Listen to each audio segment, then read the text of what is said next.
Section 1. You will hear a university representative speaking with an international student about accommodation. First, you have some time to read through questions 1 to 4.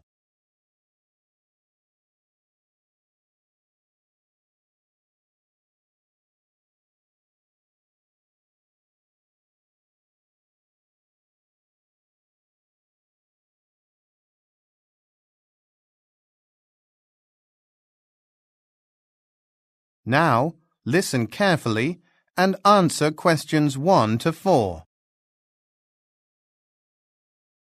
Good morning. University Housing Services Office. What can I help you with? Hi, I'm interested in getting some information about a room in university halls, such as availability, cost, and so on. Sure. Are you a full-time student here? I am, yes. I'm actually on an exchange program from the United States. I would like to be close to campus, so I think staying in student halls would be perfect.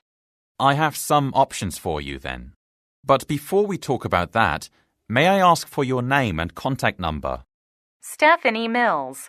My mobile number is 543-2928. Thanks, Stephanie. So let's talk about some of your preferences for the halls. First of all, how long would you like to stay for? Just for 6 months. I'll be returning to the United States for the summer holiday. So, one option I found is on Canton Road. It's a single room on the second floor of Westgate House, which used to be a shared room, so is quite big. It is fully furnished and has a double bed and a desk. That costs £120 per week and is 10 minutes walk from campus, just past the train station. Does that include meals? No, it doesn't, I'm afraid. There is a shared kitchen space where you can cook your own food. The toilets are also shared, but there is a private sink in your room. That's a little bit expensive for me then. Are there any other options? Let me see. Well, there is one space on Hillyard Street. Sorry, how do you spell that street? Hillyard Street. Hillyard. That is a shared room in Strand House. Thanks. And how much is that?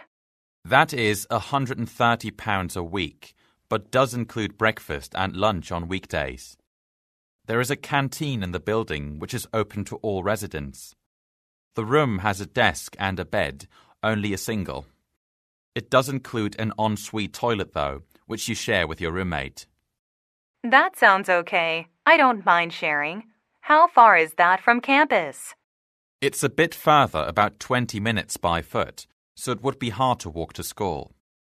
Although if you have a bike, it would take about 10 minutes. There is a bike shed next to the halls. Or there is a bus which takes about 5 minutes, so if you're running late, you can jump on that. That sounds great. I will probably cycle most days. When can I move in? As soon as you're ready. Just come down to the office first and we'll sort out the relevant paperwork. Wonderful. I'll be there later today. Thanks for your help. No problem. See you later. Okay, bye. Goodbye. You now have 15 seconds to check your answers.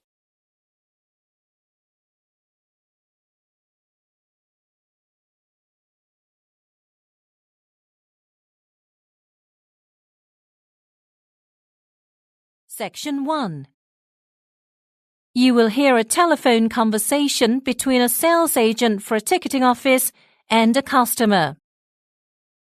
First, you have some time to read through questions 5 to 8.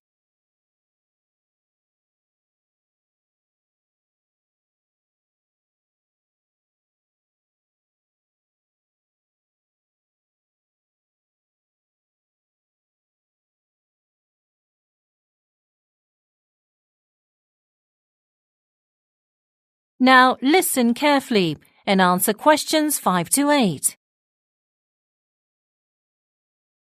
Hello, this is the Leeds Arts Centre ticketing office. This is Carol McIntyre speaking. How may I assist you today?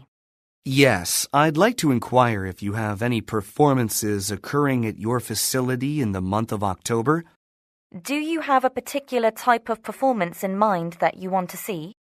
I'm mostly fond of orchestra performances and ballets. Well, we have a performance from the Adelberg Symphony Orchestra. Could you spell the name of the orchestra? I just want to jot it down. Certainly. It's Adelburgh. And the performance is next Thursday, October the 3rd. Thank you. Are you interested in purchasing tickets for that performance? I'm not sure. What time does it start, and what are the ticket prices? That performance begins at 7 p.m. There are only tickets remaining in the second-level balconies backmost rows. It's quite comfortable, certainly better than the back row seats on the first level. Those are priced at £50 per ticket. I'd rather be a bit closer to the stage, actually. What about ballets in October? Oh, there will be a splendid ballet rendition of Romeo and Juliet given by the Royal Ballet Company. I highly recommend that one. That show is on the Monday of the last week of October. That sounds divine. That's October 30th, right? Actually, that's October 31st. Okay. Which section is closest to the stage? That would be the central section, where tickets are £200 per person. Unfortunately, those tickets are sold out. But I'd recommend the mezzanine, as it's the next nearest section to the stage. And how much are those tickets? They are £120 each. Oh, and I forgot to ask about one important thing. Would you happen to be a resident of Leeds? I am. Then you should also note that we host several events especially for residents throughout the year, including performances by acclaimed opera singer Claudia Vento and the Leeds Boys Choir on the December 12th. We have all types of seats available for those. And we have less expensive drinks on those nights, and the performances are free of charge. Oh, wonderful. But I still need to ask my friend if the ticket prices for the October ballot sound affordable for her.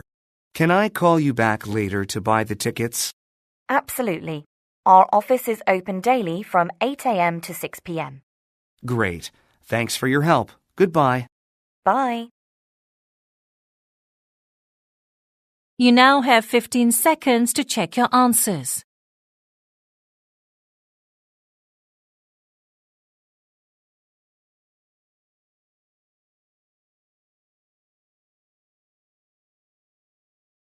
Section 3.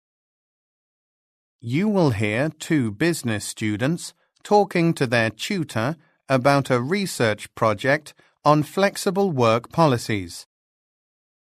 First, you have some time to read through questions 9 to 13.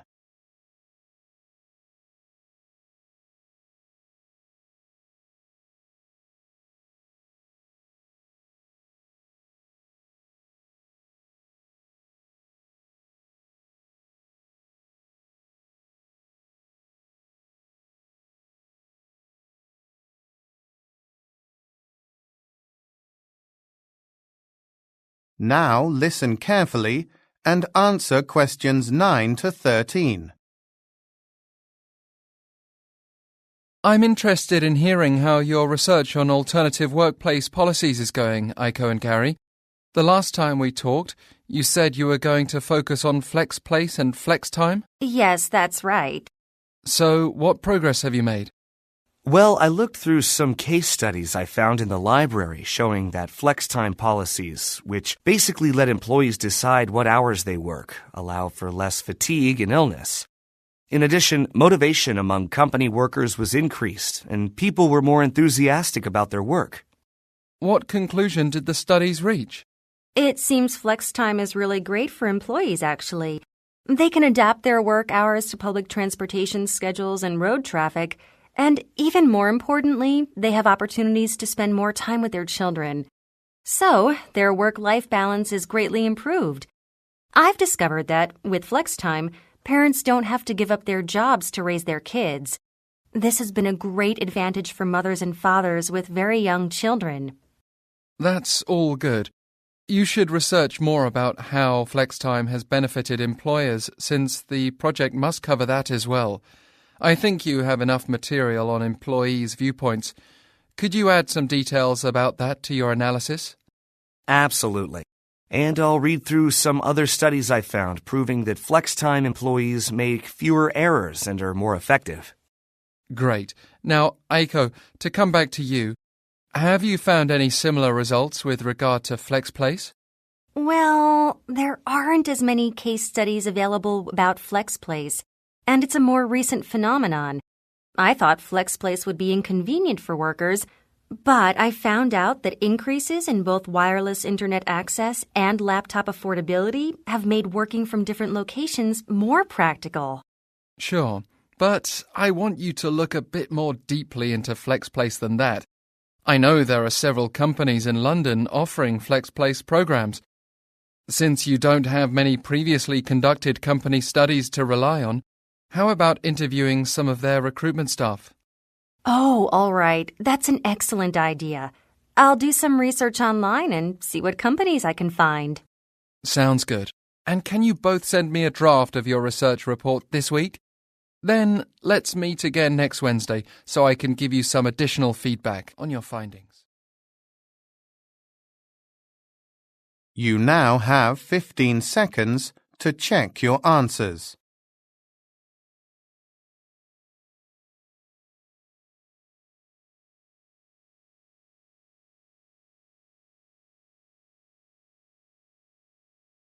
Section 4. You will hear a talk given by a professor about the history of mines in Australia. First, you have some time to read through questions 14 to 19.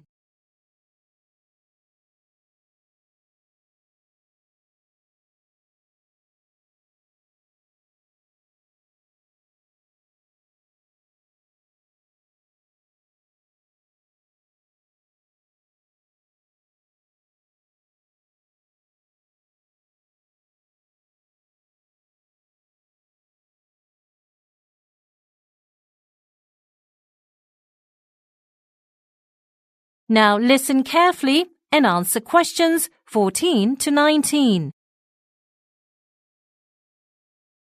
Today, I'd like to explore a topic that is of increasing importance to the economy here in Australia: mining. I'll start by getting into how mining developed and look at how it's progressed into the multi-billion-dollar industry it is now. In the late 1700s, as you know, Australia was first colonised by the British, and life here was rough at first. There was no industry on the continent and very little in the way of agricultural production. Then, in the mid-1800s, everything changed. Silver was the first precious metal discovered, and a few years later, lead deposits were found. In 1851, the real boom began because gold was found in New South Wales and Victoria. A gold rush immediately followed, which caused the Australian population to triple within a decade, and the country's economic fortunes would rely heavily on the mining industry thenceforth. The mining boom of the 1900s, the one we're still currently experiencing, is a direct result of exploration in the Pilbara, a region in Western Australia. The resources in that area were first accessed by pioneering businessman Lang Hancock during the early 1950s. Hancock founded a company named Hancock Prospecting, which is now one of the major mining corporations in the Pilbara. The main resource companies were mining in Pilbara was iron ore, and that's significant because that iron ore was used in the production of steel, which is important for buildings, cars, roads, railways, and ships. At first, the vast majority of Australia's iron exports went to the West. But in the 1990s, there was a shift in international trade. China began opening up its economy and becoming more capitalist, and its rapid industrial and manufacturing growth has created a huge demand for raw materials like iron. From the early 2000s onwards, it became the biggest importer of Australian iron in the world. In fact, Over the first 10 years of the millennium, China's demand grew so much that 70% of Australia's iron ore is now sent there. Now, before I talk about some of the other major industries integral to the Australian economy, let's look closer at the major mining companies that are found here. You now have 15 seconds to check your answers.